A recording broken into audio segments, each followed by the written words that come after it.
Hello, hello, hello. Welcome to Exhibitionistas. This is Joana Neves. I am an independent curator and writer and the host of this podcast. For those who follow the podcast regularly, of course, you noticed that the last episode did not drop. And the reason is very simple. I was traveling for work for the most part of 3 weeks. If you needed any proof that this is a one-woman show, that's it. You have it. Sometimes these things happen, as it so happens to catch the flu, which is precisely why my voice sounds a bit different today. But I'm so excited to introduce this new episode to you, which, by the way, is also a new segment called Art Book Club. And I'm so proud of this segment. I'm very proud of this episode. It was not easy, I have to tell you, not to drop the episodes, because I am a perfectionist. I like everything to be impeccable.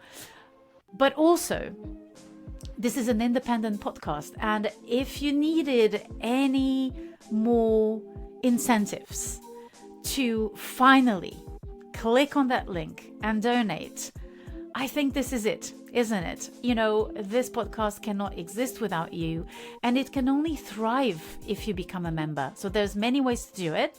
You can go on the show's notes, so that's the little blurb below the title of the episode. It's a sort of a description of the episode that you find on all platforms, all podcast platforms.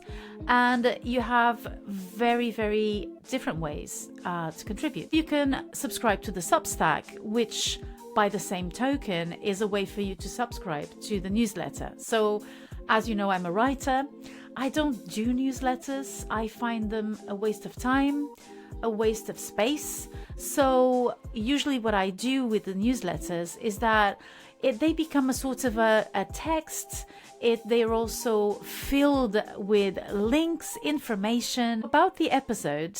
This is a segment that I decided to create while talking to my guest, Catherine Lee. The books that my guests bring to the segment were not written with contemporary art in mind. So that's the rule. That's the rule of the game.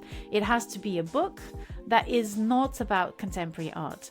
And we found out in conversation that one book for us, for both of us, was incredibly important for our idea, our notion of what curating is. If you don't know what curating is, basically it's conceptualizing, creating, organizing, promoting exhibitions.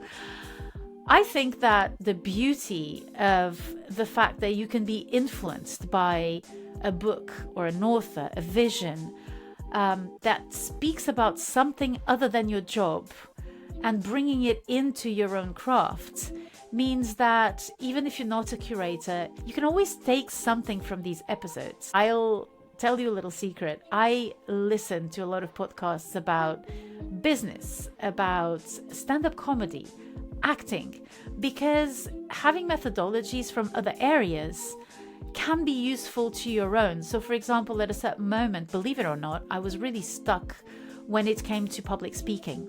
So I started listening a lot to stand-up comedians who talk about their craft.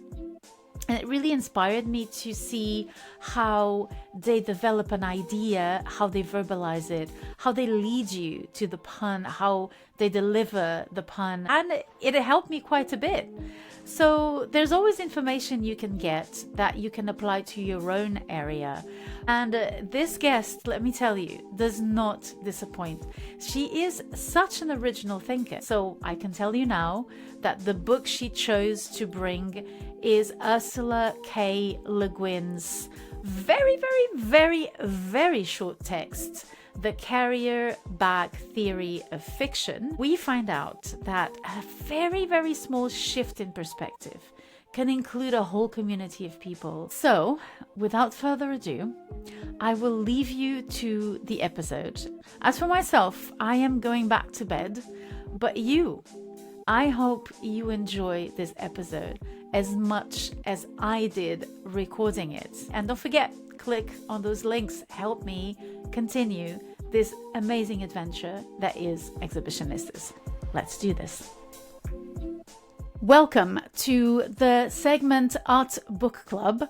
This is a segment where my guests bring a book that has not been particularly written with contemporary art or even visual art in mind, but which somehow, either on a personal level or on a collective level, it has entered the contemporary art canon. It's my honor to welcome to Exhibitionistas for the first time the independent curator Catherine Lee. Catherine is a London-based curator. She's very interested in her curating activities and projects in site-specific events, also in participatory events or projects or exhibitions. She's also interested in digital archives and much more than that. So, Catherine, welcome to Exhibitionistas. Thank you. Hi, Joanna.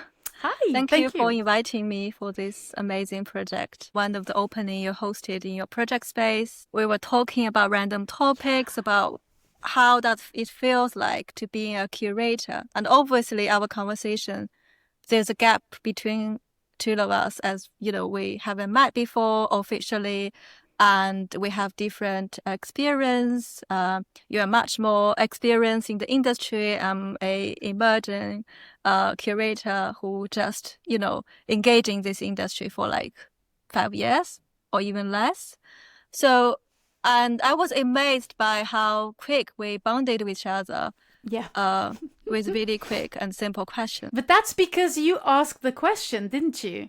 You asked the question that kind of let me a bit taken aback. Not taken aback, but it made me think. So do you want to say how? Yeah. I guess because I always question about the role as a curator. Yeah. And we all know that curator came from the word cure. Curare. Right? Curare yes. in Latin. Yeah. Yes. Yeah. So, and I was asking you, if you can choose one word or 3 words to substitute the word curator, what would you choose? Yeah. Would you want to try it again? Yes, sure. I don't remember what I told you because weirdly, I think I've had 2 conversations recently about that. And I remember, I don't know if it was with you, I remember saying for me, a curator is a space specialist, looking at a space, understanding a space, and with everything that it means. It can be the demographic of the people who goes into the space where the space is located, so the geography, all of it. Did I answer that at the time? I don't remember. No, yes, you mentioned the space. You mentioned that, in reimagine the space is the most fascinating part for curation, because you said you would like thinking about the work, imagine, how the effects are going to look like once you put all the work, and you will put yourself into the shoes as a audience, and then you just just walk into the space over and over again to re-experience the whole space. Yes, I remember that very well. And then I think that was the point I all of a sudden remembered the book Carrier Bag Theory of Fiction. And I said I want to be if I can find a word to substitute the word curator, I want to be a carrier bag. And this morning I was thinking, is that something new? Is that like recently because I read this book, then I think about this concept. But actually, I had a similar thought like 5 years ago. I remember I was in the interview for the curating course for Royal College of Art. Yeah. And I didn't go because the tuition fee was too high. I went to Central St. Martin one instead. But I remember I was being asked to answer the question of how do you see a curator?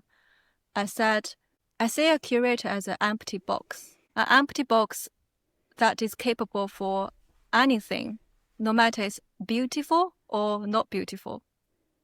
And that is something I just all of a sudden remembered You this remember morning. that, yes.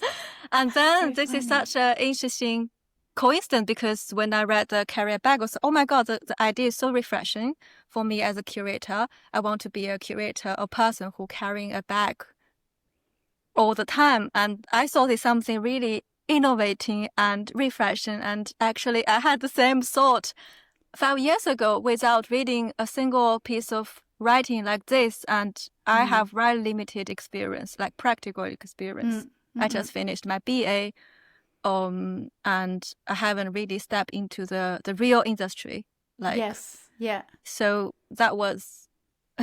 That's fascinating because this being an art book club, so about books, So, yes. I'm really interested in the fact that you read a book that in some ways resonated with an instinct that you had before. Yeah. And you found in this book something that you were actually thinking about on your own. And I think that's really fascinating because sometimes we have this idea of writers, thinkers, authors as these people who bring a sort of enlightenment to the masses who are learning from them. But actually, it's a collective effort. And I think Ursula K. Le Guin talks about that in the book, about this idea of community and about the fact that you are building something with someone else. Yeah. And that the fact that you thought about that and the fact that we are thinking in terms of empty spaces where we have to bring something in is really interesting in the sense that it is almost as if it's like a Platonic idea where ideas are somewhere and they're external from us and we just kind of convey them at a certain point and we also bring them into certain specific contexts. So to explain to our listeners how this conversation unfolded. So you were talking about curating, and I remember that when you mentioned the book, The Carrier-Back Theory of Fiction by Ursula K. Le Guin as being important for curating, I remember saying, what? You know, I was so surprised because it is a really important book for me as well. And that's why I wanted you to be the first guest of this segment, because I was fascinated by the fact that a book that has nothing to do with curation suddenly was bringing two curators together who both loved the book, probably for very different reasons. And one of them actually had the idea before and kind of met Ursula K. Le Guin halfway while already having thought about this empty space. So do you want to talk a little bit about this idea that you have of being really focused in place, so exhibitions that are either on public spaces or oriented towards a site specific or a site where they happen, the idea of participation. So what in your career have you organized that would correspond to these ideas? Well, I think that this question links to many different theories, like the poetic of space.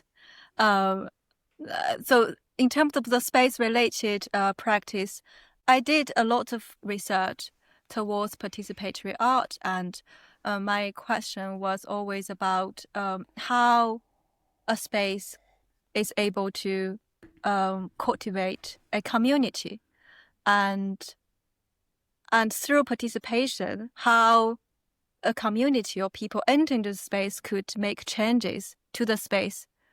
And then this kind of everlasting interaction make both the space and the community growing.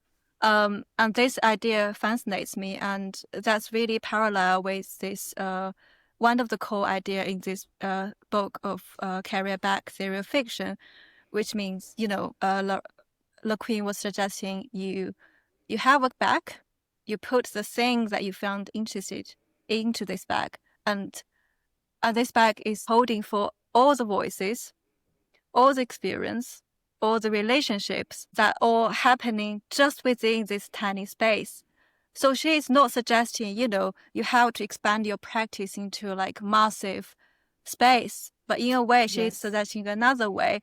You put everything in as small as as possible space to make them to see what's going to happen. So wait. I'm going to stop you there. Yes, sorry. Because that's fascinating. And I know what you're going to talk about, which is a project of yours. But first of all, let's introduce the text properly. Yes. So, Ursula K. Guin, author, she's known as a science fiction writer. To be very specific, she was born on October 21st, 1929.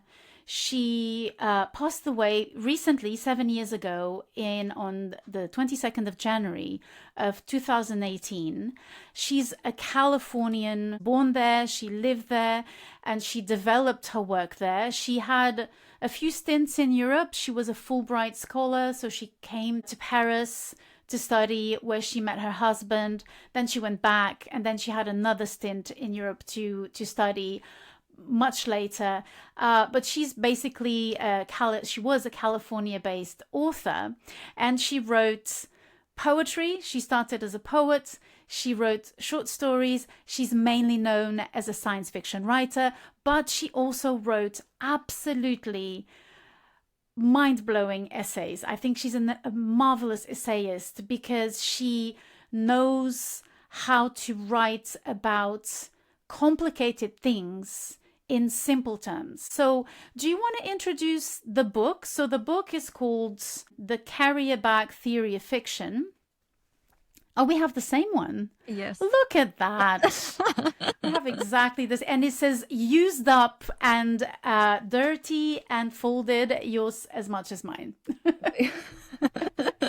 Exactly. Thank you so much for allowing me to introduce this amazing text, because it's also a good opportunity for me to return to this text, as it's always so refreshing and inspiring every time when I go back, because it always reconnects me to my recent thought, to my surroundings, my recent encounters, and it's always give me a really refreshing idea of how I can, deal with those thoughts. And actually, I was thinking about this introduction. I found it so challenging because the whole text is so short and the idea is actually so simple and straightforward.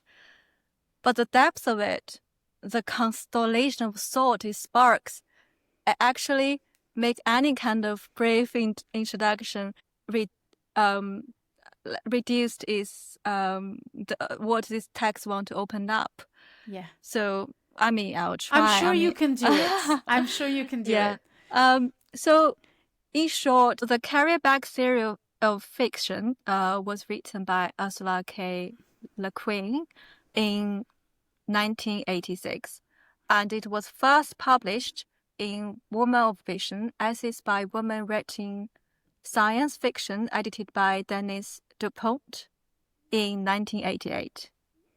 So it is a very short, radical essay that reimagines both culture, human history, and storytelling, based on feminist anthropology, which we can expand on that later. She suggested that the first human tool was not a weapon, but a container, a bag for carrying and sharing. From this, she challenges the weapon-shaped or spear-shaped hero-centered story for battles and conquers, etc. She was proposing instead that fiction can be a carrier bag, a vessel for many voices, everyday experience, and collective survival. So today, this idea continues to influence feminist, ecological writing, and as well as for artists and curators, is also play a very important role to tell us what is another story, what is a more relational ways of storytelling. Yeah, it's a wonderful book. It is true that it has, Ursula K. Guin has had a sort of a revival or maybe discovery. I have to say, not being someone who has had an English education, so I arrived as a grown-up to the UK already. I came to Ursula K. Le Guin through Donna Haraway. So I was reading Donna Haraway, who has also become a name that has been kind of thrown around between curators and contemporary art thinkers and philosophers. And Donna Haraway is someone who is, she has a scientific background, but she now is a teacher of new ideas. I think the course she teaches has a very strange name, like a sort of new ideas and narratives in contemporary and epistemology, you know, something like this. And I remember reading Donna Haraway specifically about sustainability and about notions of ecology and how to shift your perspective in order to align yourself with the earth and the planet, the biosphere. And she kept referencing Ursula K. Le Guin. And one day I was in a bookshop and I saw this little book and I thought, oh, this is a great way to read the first story by science fiction author Ursula K. Le Guin. And little did I know, it was an essay. So I was really not expecting to read this. And it was a really important moment for me. I remember reading this and feeling elated by the text. And as you say so well, feeling a bit stupid because it's such a simple idea at the same time, like you say so well. Like, what if the most important objects, and I'm fascinated by prehistory, by the way. I read a lot about prehistory. And I'm not a specialist, obviously, but I try to read as much as I can. And I remember thinking, why did I never think about that? Because obviously, when you are a person, perhaps nomadic, building houses from natural materials that you have to build and build over again, then to try and find food, isn't it obvious that the first thing you need is something to carry the fruits that you have collected for you and for your friends? That remembers me. So when I was a kid, I was fascinated by the novel called Robinson Crusoe. Me too. Yes. And I like that novel so much. I read it over and over again because it's so fascinating to see a human being from modern society and all of a sudden throw to an island and you have to rebuild everything from scratch.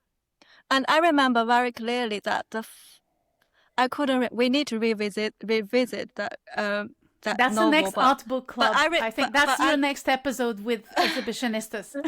But I remember very vividly there was one chapter is talking about how Robinson is making the pot. And it was right there, wasn't it? And that was right there. And we never have this kind of really clear thought of which tool was most useful.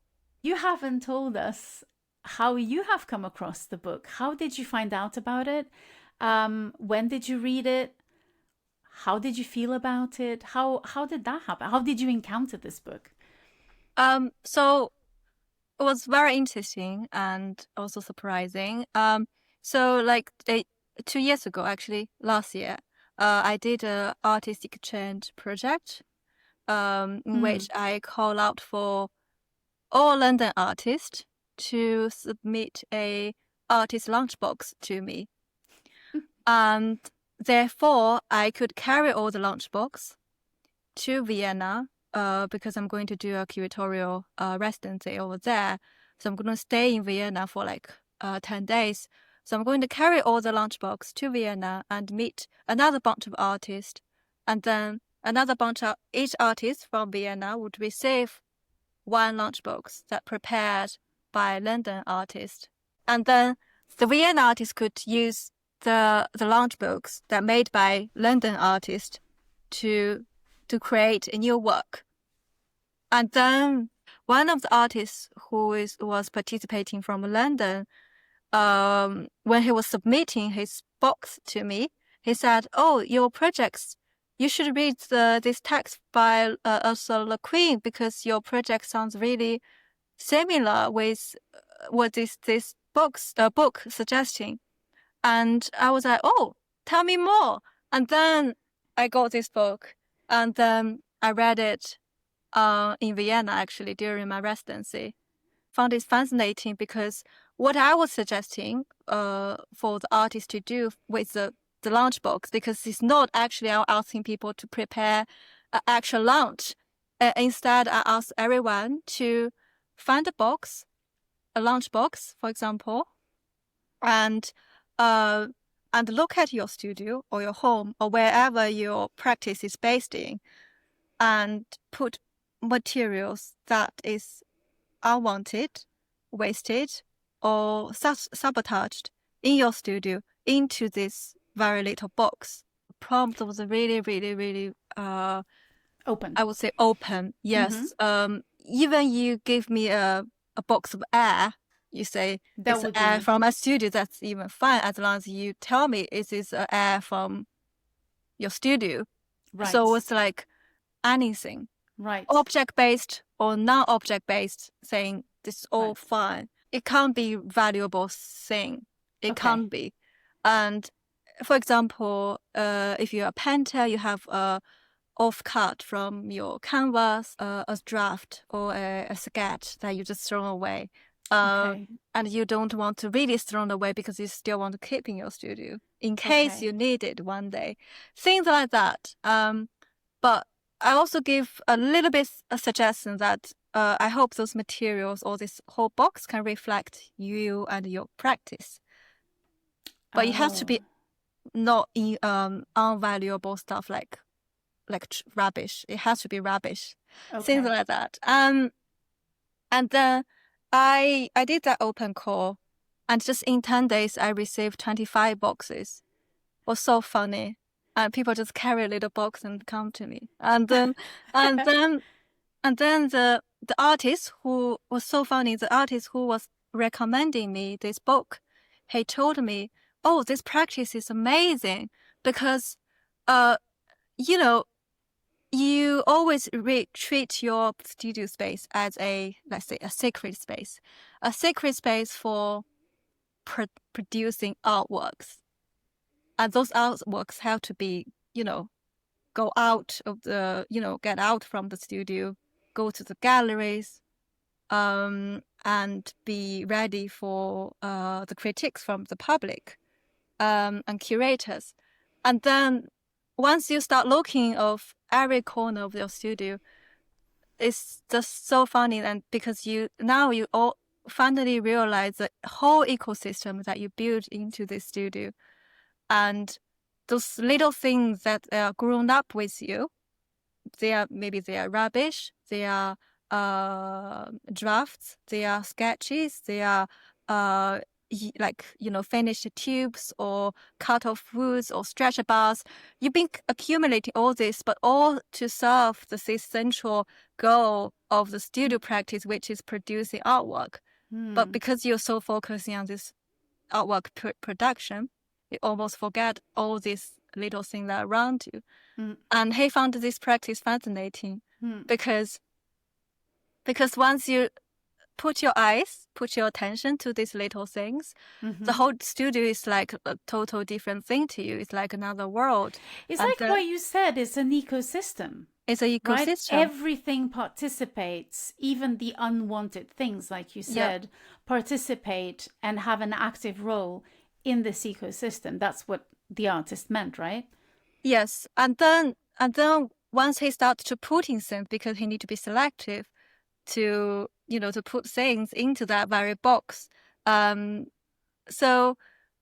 he realized, oh my God, some little thing that he never noticed actually contribute a huge part. Maybe like, for example, a biscuit box that he always ate, like a kind of biscuit he always ate during the studio practice.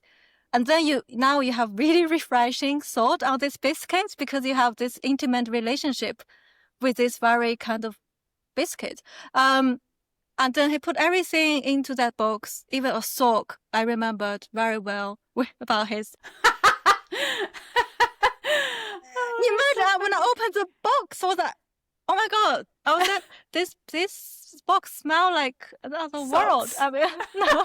So imagine like all the things and also the small things he made, and like little object, he's also making sculptures using found objects. So this little object he found is really difficult to use, but he doesn't want to throw them away. So he kind of accumulated them in the corner of the studio. And he's found, oh my God, this is fascinating, because once you start putting everything in this box, you just feel like your whole journey of studio practice is condensed in this tiny box. And it feels like they are not trash anymore. They become the most valuable thing. It become a new piece of work. It's called Jacob Clayton, a London-based artist, and whose practice is about paintings, about found objects, and also things that are playful. As soon as you talked about the books, I thought about Marcel Duchamp, because he really did think a lot about art, like we think about curating, with as much love as a sharp critical sense as well. And he also created what he called in French la boîte en valise, which means the box in suitcase, or the box as suitcase. And so he created a museum in a box with miniatures, of his own work. And I remember being also really struck by this and being really interested, because I think as curators, we always think about the museum with reverence, but also with a sort of a healthy distance also of the artificial setting that the museum can be as well. Would you agree with that? How did you come? How you agree only with the respect, not with the distance? Oh, the distance. Yes, I do. I do agree with the distance. Yes, I know because you the distance creates the aura. Yes, it creates the aura, but also in some ways we kind of also know that exhibitions occur in many other kinds of spaces other than museums. So artist-run spaces, pop-up spaces, spaces that are not white cubes. It's very rare that actually you get to exhibit work in a white cube. But then you also start to kind of deliriously think, okay, so what if the world was a museum and everything was, and there's a film called Midnight Cowboy, I think, where at a certain time William Burroughs is walking in the street, so the writer, and with his cane, I think he has a cane, and he's pointing at things with his cane, and he's saying, this is a work of art, and he's just pointing at things that make up the urban space, basically. So as curators, we do end up in this kind of delirium of what a space can be and what an exhibition space can be. So I'm pretty sure that you have, I mean, the reason why you thought about the lunchboxes may be rooted in very practical reasons, but also very oniric or kind of delirious reasons. How did you come to the idea? So it was very practical because they are portable. Exactly. Which is what Duchamp said about his own museum in the box. I saw his his project online as well. After I made this, because I was looking for reference to, find similar projects like that maybe resonate with me, but in different aspects. So because I was doing this curatorial residency, was supported by Austrian Culture Forum in London. And they was supporting me to do a research trip in Vienna for like 10 days. And my goal, they were asking me as a contracted independent curator, they were asking me to select like 5 artists from Vienna, like Vienna-based 5 artists, to collaborate with another 5 artists I selected from London to do a final exhibition. And the selection based on the theme that I came up at the time, which is making expansive. I was interested in how artists can use one single materials to make things expensive. It can be tangibly expensive, like huge. I did select one artist who make huge things. Or you can come up with tiny ideas, but you are so obsessed with this tiny idea, you just keep repeating. So some artists I selected also, their practice also involves repetition. So I had this very initial idea, but I found it's really limiting for me to just select 5 artists from both London and Vienna. And I want to expand this idea. And then I was thinking, okay, I'm going to stay in Vienna for more than 10 days. I can definitely do more things than just, like having conversation with artists or, visiting museum. I can definitely do something more interactive with local artists. Mm. And then I was thinking like how I can make the connection better between the London art scene and Vienna art scene. I need to start from people. And then, but I need to find a really key portal for them to connect with each other. And it has to be practical because I don't have budget to support me bring a massive project back and forth. Or that's what I wanted to get to, because I love the fact that in the book, the first thing that is mentioned is food. Mm-hmm. As a sort of a really basic, we'll go into that, so I will explain that later, but one of the references made is the way people fed themselves in prehistory in the book, in Ursula K. Guin's text. And what I loved about that text is that it connects the most world-building, value-oriented theory through the most practical thing, which is how to keep alive, how to get food, and what kind of diet to have in order to have a good living and to raise kids and to just live as a community. And you raised this issue, and in curating, a lot of the times you have that terrifying situation where you have an idea for a project, but then you have the shipping costs, and then you have also the costs that come with building a scenography in the space. So there's a lot of costs that people don't think about when you're curating an exhibition. And when you're making decisions for an exhibition, particularly exhibitions that are these kind of programs of, oh, we're going to connect this city and that other city. And then as a curator, you're like, you have £2,000 of budget and you think this cannot work. I don't want to say that you had a very small budget. That's not what I'm saying. I'm exaggerating, is hyperbole. But those are kind of the people think of curators as dealing with big ideas, but we also deal with very, very, very practical things, which I think is why this book resonates so much with curating as well.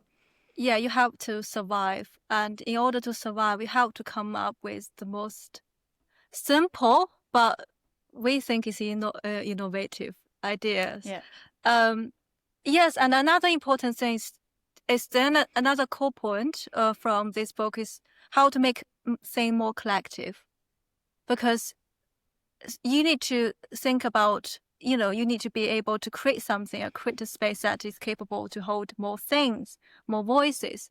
To me, for this project, the same, and I hate this. I mean, of course I have this kind of power, I have to admit it, to be able to select the artists I like to collaborate with towards a exhibition in the end. But at the same time, I hate this idea because I would think, why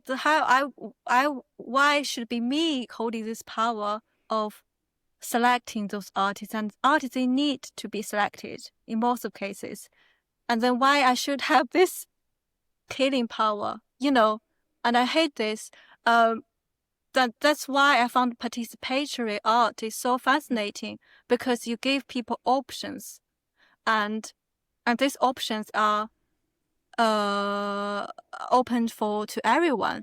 You can participate if you like. So this is like more mutual beneficial collaboration instead of me giving you opportunity. So that's why I want to create this kind of open call based participatory art, so people submit as they like and people can participate to interpret the lunchbox afterwards as they want. So, and that opens for more voices, and I don't have to do the selection. And I remembered when I was collecting the box, I was carrying my luggage. I was collecting, so some artists they submit to me in person, but some of them they said, "Oh, if it would be great if you can help, if you can collect the box," and I'm happy to do that. So I did a really quick travel around London between artist studios, and I was collecting with my luggage. And one of the artists said, "Oh my God, I like this open call because you are not selecting." It's like she was hugging me like, I like this way of, you organize an open call. Another thing that Ursula K. Le Guin does is to challenge the notion of the hero. Yeah. So she kind of gives you a starting point to the book where you think she's headed towards an explanation of what's the structure of storytelling, what makes a good story. And so she starts by describing something really interesting, which is that contrary to what we believe, it was so the prehistoric and Neolithic diet was very much vegetable based, nut based, perhaps adding bugs and mollusks, as she says, and little rats, rabbits. So there wasn't much hunting. And so she says something that I find really, really interesting, which again comes to this notion of practicalities, which is that the average, so I'm quoting here, the average prehistoric person could make a nice living in about a 15-hour work week. End of quote. And so she's saying that because of foraging, basically, because there was a real knowledge of the environment, you knew where the rabbit would come if you really needed some protein. But basically, she's very focused on wild oats, because oats really are extremely nourishing and are the basis of the foods that was apparently, or at the time, I don't know how studies are at the moment, but at the time was a big part of the basis of food. And so she talks about these 15 hours of subsistence as leading to a really nice life where people who could sing would sing by the fire, those who could sew would sew, those who could be funny were making, a spectacle of themselves to make other people laugh, but remained the skillless people, the people who didn't have any particular talent, who maybe were getting a bit bored, and so therefore decided to go hunting big game, so hunting the mammoth. And I love how she shifts. And I remember reading this at the time and not quite, because she speaks in the first person. So she puts herself in the place of someone who was a prehistoric person. Yeah. And she says, so quote, "It is hard to tell a real gripping tale of how I wrested a wild oat seed from its husk, and then another, and then another, and then another, and then another, and then I scratched my gnat bites, and all said something funny, and we went to the creek, and got a drink, and watched newts for a while, and then I found another patch of oats," unquote. So she's talking in the first person, and she's saying, I can't fight, my story isn't as interesting as the story that the hunters are bringing into the community. So what they're bringing is not only an action, but they're also bringing a hero. So the story not only has action, it has a hero. It is powerful. And so as I was reading this, I was thinking, oh, so she's giving us the structure of, basically the basic thing that you study when you're studying literature in school, which is you need to have this, and then you need to have a crisis, and then someone solves the crisis, there's an opposition, then there's a victory, and then the story is over.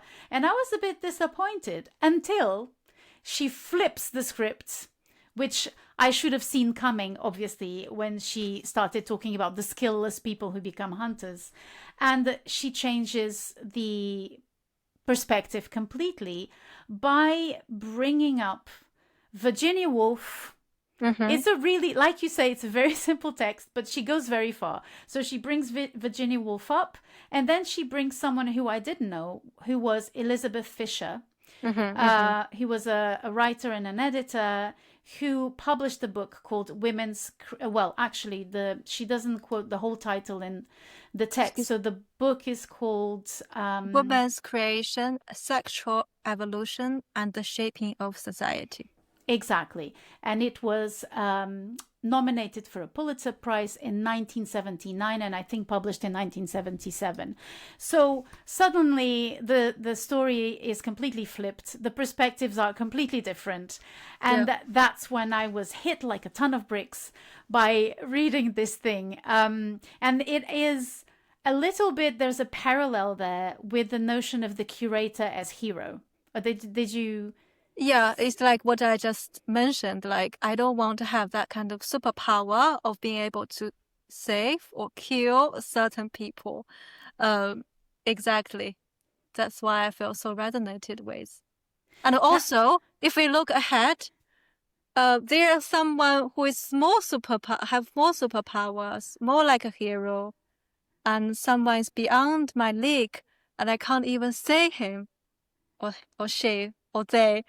And maybe I will be realized when I was killed. I mean, all of a sudden, you know what I mean? Like, it's really parallel with this whole world. I mean, especially in art industry, there's always certain powerful or dominating voices that leading the trend or manipulating the market that we can't even say. Yes. We can't name names. Well, the opinion maker, well, in the past we can. For example, when I studied curating, I remember that my teachers, who were basically male, I must say, had this reverence towards Harold Zeman, for example, who was presented as this genius. So suddenly there was a shift when I was younger and studied philosophy and then went into aesthetics and then decided to do a master's in curating studies. There was this shift between the artist as the hero. And then I was fed this story as, no, you are the hero. The curator is the hero. You're the one who is the opinion maker. Look at Harold Zeman. And I remember, because I come from literature, from my first love was writing, literature, fiction. And I remember when Attitudes Become Form, so the name of the big Documenta exhibition that Zeman curated, I believe in 1969. So I remember Live in Your Head, When Attitudes Become Form, this mega title, and being someone who's very, very taken by words, I remember thinking, oh my, this is such an incredible title. This is life-changing because it doesn't really describe or it's not contained by movements, names of movements. It kind of opens up the minds to whatever everyone was doing at the time. And you kind of are fascinated by this figure. And I was much more interested in the way he had come to that vision of things rather than how he worked, what was possible, why was that group of artists important at the time. But one must also say that Harold Zeman then curated another exhibition where artists invited friends. So there was this idea which kind of opened up the scope of the decisional power of the curator, but maybe it also emphasized what you were just describing, which is, as an opinion maker, a curator invites the people they know and organizes exhibitions with their friends. And to me, I I always like keep questioning myself every time when I curate show, because I did curate a lot of group shows, and I I'm not going to deny that I'm never like invite my close friend. Instead, I always invite people around me, like, because even they're not close, but because of my circle, because of maybe my culture background, also my experience shaped the very particular group of people around me, and I can only see them. I can also see people like apart from like those group of people, but the thing is, something might stop me from very inside. Maybe they are not really approachable to me, but the thing is, I would say I would definitely keep trying to approach the people that are not because I'm expanding this circle by inviting more people that I have no common friend with. I have no overlap with. So, and I found it's fascinating all the time, because every time I've been rejected by artists a few times. Even I bring artist fee to them. There's still always a reason for them to reject me, and multiple reasons. Maybe my curatorial approach or my curatorial premise doesn't really resonate with them. They found it a bit irrelevant. That's all fine, but I do have experience with artists who have no idea who the hell am I, who are very experienced in the industry, but they still like very open, very kind, and embracing the new ideas and embracing to collaborate with new people. And that gave me a lot of motivation. And that is also one of the central, I guess, the suggestion from this book as well, is you have to make yourself be capable of holding more things. Therefore, this container of your world or your friend circle can be able to create more exciting story. Yeah. I'm interested in the ethical concern and priority of curating, not undermining the expertise that you have, because if you sit with another curator with exactly the same profile as you will have your expertise, they will have their expertise, which will probably not be the same. So Elizabeth Fisher is a really interesting character, because I thought she was an anthropologist, but actually she isn't. She was a writer who then produced this book, which is a feminist book, first and foremost, that draws on sociology, ethnology, and anthropology, and that says that the women were the first inventors of the hunter-gatherer phase, which is really interesting. And so she starts by saying, why are women considered as property that has been exchanged and sold? So that's one of the first questions of the book. And she associates our idea of nature with the idea of women. So nature is also something to be conquered and possessed as much as the female body. Ursula K. Le Guin directly quotes the book very quickly in the text. I'm interested here in the question of narratives that you raised, which is the main narrative and the underlying communitarian narratives that are being overlooked.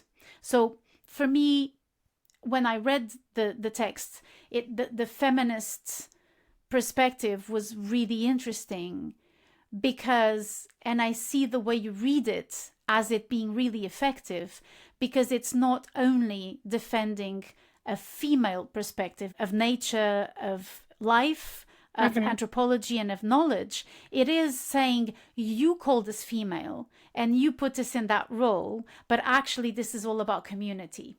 Yeah.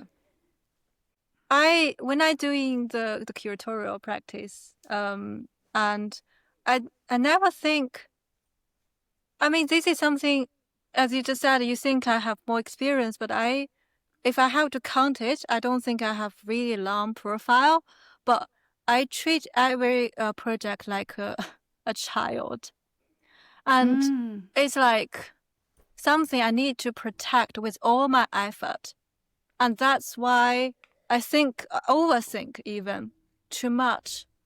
I worried about, is the participant happy with the result? I need to ask them for the consent for sure. If I need to mention them in the future, I have to credit them properly, things like that. So I built a website to document all the launch books. So I may be a feminist curator, but I never realize it. That is a better way to phrase it. So I do things based on my instinct. So I do things because I feel it's right, because it's my inner soul is calling me to do this. Therefore, I guess because I'm a female, in the end, that explains how I do things in that way. So I would rather interpret in this way, because I never say, okay, I'm a feminist artist, so I'm feminist curator, so I do everything feministly. Okay, I will realize, oh my God, this is so beautiful. But I never do that with very particular intention. I follow my very instinct. So, and another thing I found this really also very feminist, but very natural to me is be able to gather things, to think about future, to think about longer future, to be able to gather resources and sustain the current, make this project sustainable. There's something really, really natural. And it's interesting that you were talking about sustainability and and availability as well, accessibility. It's something nowadays, like, I work in UL. We've been keep educate, like, so the University of Arts of London. Yeah, University of Arts London. As staff member, we always have this kind of session of, how to make your session, or how to make the project more accessible, more diverse, more sustainable.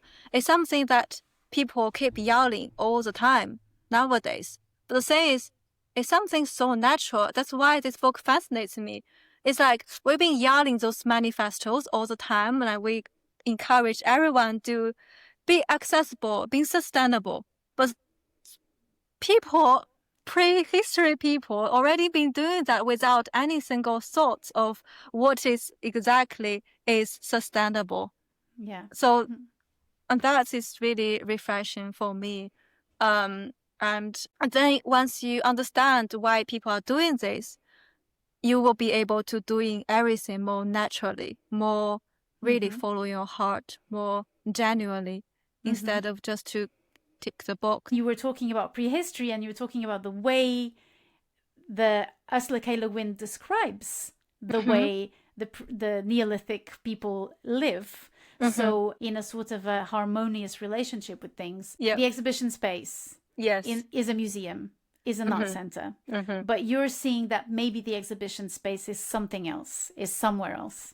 To answer this question, I also want to mention the very emotional point for me, and also why this book resonated with me, especially when Le Guin is talking about woman or a kind of man that is able to making a sack or carrying a bag to hold things, to gather things, to open up things for more people, for longer future. And that's resonated with me because this kind of care embedded in her text is really important to me throughout all my curatorial project. And I didn't even realize that. So that very moment was, when I was doing this artist lunchbox thing, I put all the lunchbox, was about 25 lunchboxes, into a luggage. So I didn't even prepare a lot of my my clothes because I need to save space. I need to save space. I did wonder about that. I wear 2 coats with me when I was landing the plan. But this is really ambitious to make the whole space accessible to everyone. This is very ambitious.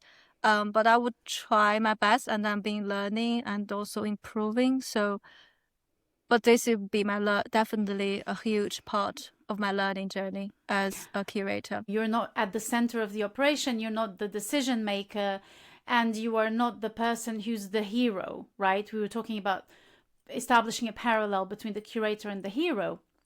But I would argue that by setting up such an original frame of work and such an original setting of people sending you their lunchboxes, you going into the studio to collect a lunchbox that you gave a prompt for, and then carrying the lunchboxes to Vienna, and then creating this almost performative distribution of the lunchboxes and rearranging the workshop setting, I think you render yourself far more visible and far more remarkable than any person who would just have sent an email to an artist saying, I want to borrow that work of yours, please. They would have sent, yes, speak to my gallery, or speak to me if they don't have a gallery. Fill in the loan forms. The work is shipped. They're invited to the inauguration or not. And in some ways, the curator becomes really unremarkable because they're just a person who had an idea, contacted them, make perhaps an effort to send a text, explain the idea, do a Zoom call. But then the idea of curating is that the artist is at the forefront of the exhibition. It's not you, but here you are much more visible as someone who is, and you're making the carrier visible. And the second part of my argument would be, I think that the carrier is a really important object because if you think about it, and you were talking about Robinson Crusoe in the beginning of the episode, and the fact that a whole chapter is dedicated at creating a pot, it's not easy to make a container when you live in a prehistoric time. It means that you have to weave for hours and hours and hours and hours. You have to work on the material. You have to create fabric, for Christ's sakes, which is just unimaginable when you think about it, that you had to make fabric like with your bare hands, of course, with utensils and tools, and obviously lots of traditions that were passed on from generation to generation. But still, the container is a beautiful object in itself that requires so much skill. So in some ways, you kind of descended from your pedestal of the curator as the maximum authority. You placed yourself in a creative level alongside the artists in some ways, I feel. Thank you. I mean, this is a very interesting comment on what I just, on this project, also on my way of being a curator. Something I found really relevant with, resonated with what the Queen said, because she very, very humbly said she didn't disagree with the hero-centered story. She just said she differs with all this kind of story. Or maybe she's not human at all. If a human means you need to kill, you need to use a weapon, then she's not human at all. And this is where she transits to being maybe a defective human. Do you mind if I read the Yes. passage? Because you are quite right. It's such a beautiful... the society, the civilization they were talking about, these theoreticians, was evidently theirs. They owned it. They liked it. They were human, fully human, bashing, sticking, thrusting, killing. Wanting to be human too, I sought for evidence that I was. But if that's what it took to make a weapon and kill with it, then evidently I was either extremely defective as a human being or not human at all. Yeah, I guess I just really like the way she disagree with this kind of a hunting story, but she didn't say I disagree. She says instead, she said, okay, if that means being a human, you are human, then I'm not human at all, because I'm not like this kind of people. and I don't like killing. So that's why I feel like when you were talking about my project, you said I did too much, like I did not say you did too much. I No, said you did something very you were weaving, basically. You were Yes. weaving the container, which is you did a huge amount of work that put you in the place of inquiry, of questioning for the artists and for the other people involved in the project. Yeah, but it's also, as you said, like the normal typical understanding of being a curator is like writing emails, approach artists, approach galleries, approach collectors. They all like really, let's say, intelligent work. You sit in front of your laptop, and then you organize your thought. You deliver the project in this way. But to me, I mean, I'm not denying. I also like being curated like this. Most of the work I done in front of my laptop, but to me, this project is so unique for me. Is I literally like you said, I waved the whole project with my own bare hands, and that's something I learned so much from this project because this kind of hands-on experience cannot be replaced by any kind of, laptop-based work. And again, I feel when I was on the plane and when I was carrying the luggage to another city, I feel like I kind of understanding curator more like caring and carrying. And that was really refreshing. And I want to be a curator like this because I felt a deep pleasure of doing that. And I know there was a lot of laborious work, carrying around, traveling around. But I'm not saying, but all this labor, all this work, they are part of this whole project. Making this project available for more people, making every participant comfortable with participating to this project, making the connection, making the whole atmosphere, the whole experience, something that they kind of never experienced before is something I really, really want to achieve, and that drives me to do that. I think our conversation started by us saying that idea that you thought you had, actually, many people have had that idea before. You're just carrying that idea, right? Mm-hmm. Mm-hmm. But the way you carry it and is at least making a decision of carrying that and not something else. Mm-hmm. So you are the person bringing that change. Should that be celebrated as a heroic thing? I don't think so. No. It's just a thing. It's just it's just an exhibit. Even artists, I think, shouldn't be celebrated like that. Even Ursula K. Guin should not be. And she's the first one to say, this is not my idea. This is Elizabeth's idea. Mm-hmm. So no one should be put in the pedestal. No. That's what I think. Mm-hmm. Not artists, not writers, not curators, not podcasters, not older people, not younger people, but it is a thing. It is a reality that I have 20-year career. You have a 5-year career. I know Portuguese history. You know, I don't know what history you knew. And so we all have competences and we all bring something to the table and we all have value. And I think that it's important to know one's value. It's important to respect others. But before you respect others, you have to respect yourself as well. And I think this consciousness of your perspective is very important. And an empty box is not just an empty box. Oh. It is made in a certain material. Yeah. It was designed in a certain way. There's no neutrality.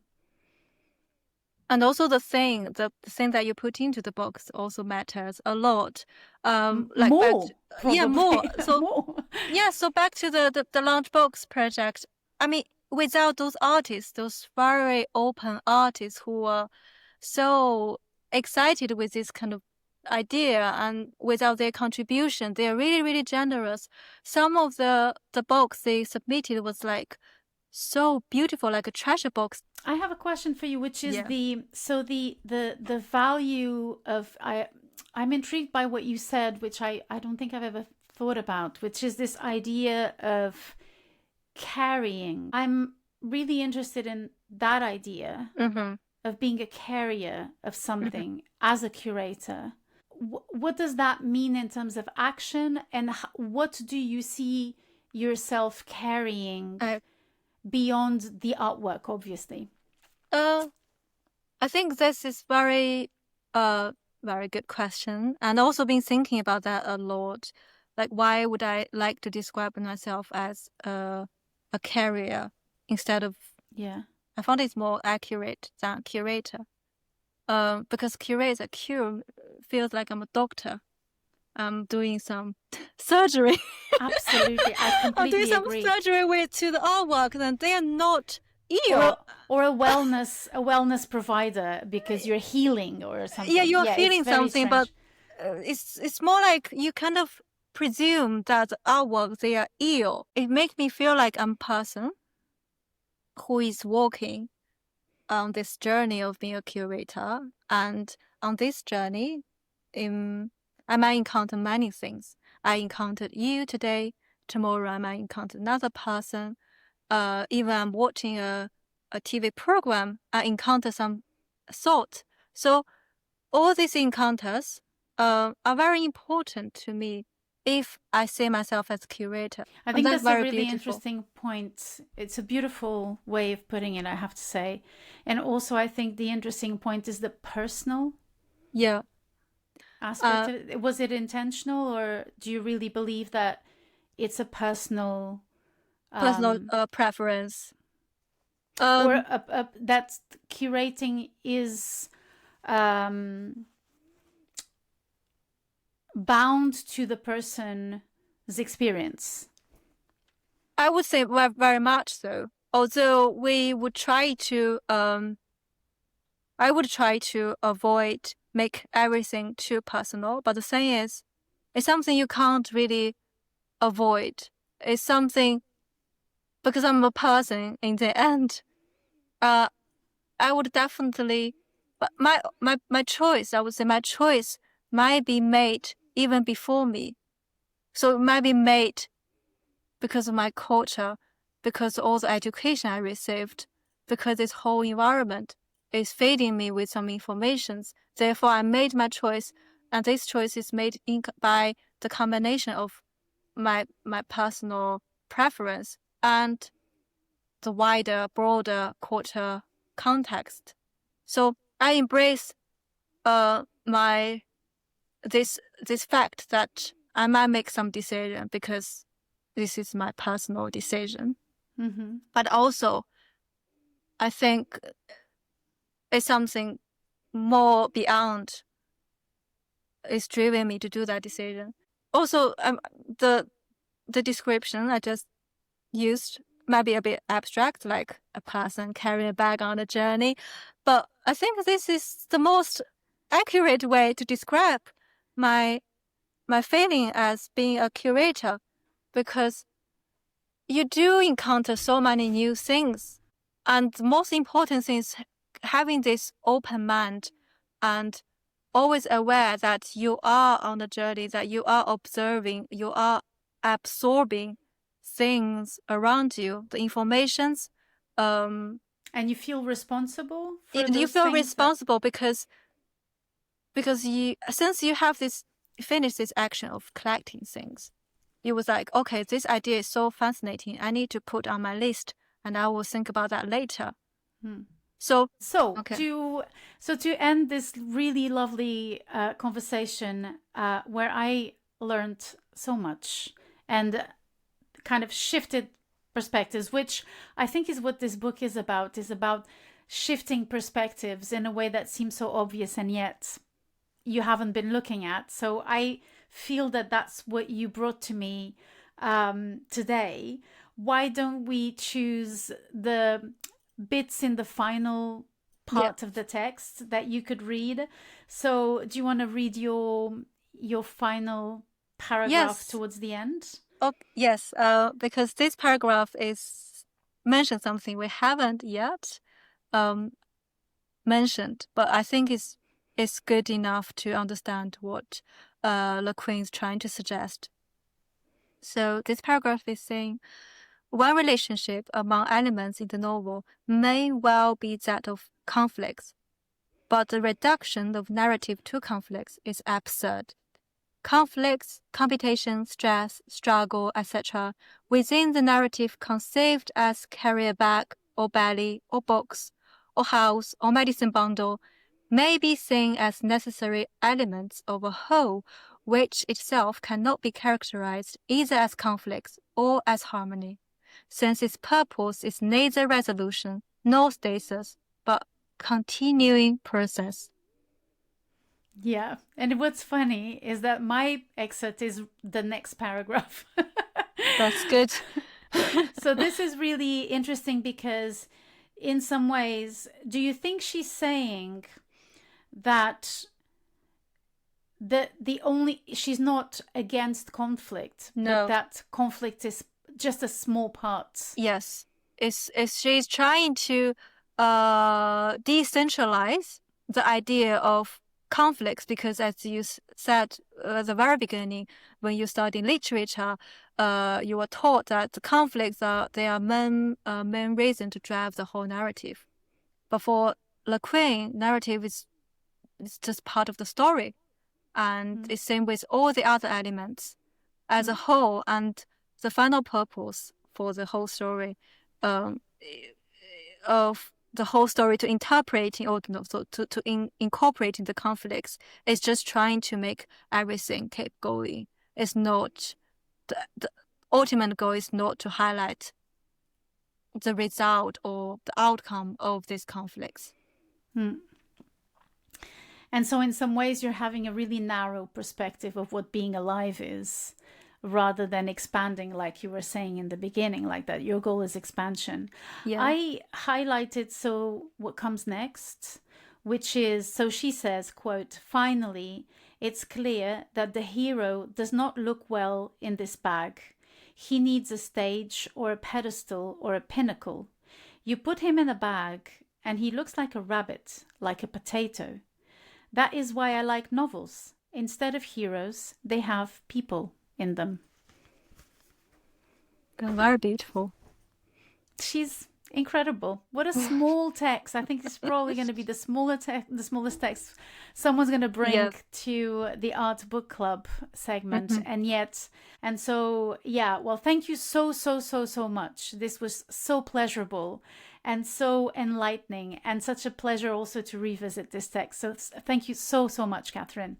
I mean, thank you. I mean, it was such a long conversation, but for me, it was really, I mean, I was able to keep energetic all the time because you were so, the conversation was so intriguing, and you will always be able to, mention something that I also never really think about before. And you let me to, because let me to reflect on my projects once again, to reflect on my career as curator, or my perception of being a curator once again. I mean, this is lovely. Thank you so much, Joanna. Listen, I hope you come back. And to you, dear listeners, thank you so much for sticking around. This has been a huge pleasure. Catherine did say it was a very long conversation. So you will know that this will have been edited quite a bit. We did talk for more than 2 hours. So thanks again, and bye-bye. Exhibitionistas is an independent podcast created and hosted by me, Joana P. Neves. We have episodes every 2 weeks, and this season 3, is a bit of a turning point. We have 5 new episode types, from more experimental art travelogues or art stories to conversational formats about solo exhibitions with people who are not part of the industry, because we're all both actors and spectators of art and life. If you're new here, you have a whole catalogue of episodes to enjoy. Discover them at your own pace.